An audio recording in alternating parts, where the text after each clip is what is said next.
మీరెప్పుడైనా ఈ చెట్టు పూతతో కారం పొడి తిన్నారా? ఇది తోటకూర పూతతో మా అమ్మగారు చేశారు ఫస్ట్ టైమ్.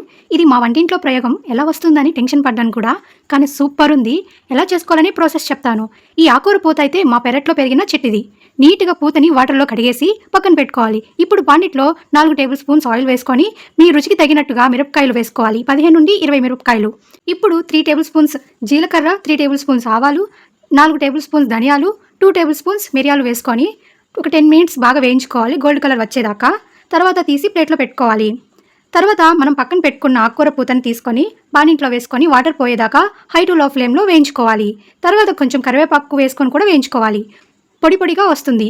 అప్పుడు తీసి పక్కన పెట్టుకోవాలి. బాగా చల్లారిన తర్వాత మిక్సర్లో వేసుకొని గ్రైండ్ చేసుకుంటే టేస్టీ టేస్టీ హెల్తీ కారం పొడి రెడీ అయిపోతుంది. వేడి వేడి అన్నంలో నెయ్యి వేసుకొని తింటే సూపర్ ఉంటుంది.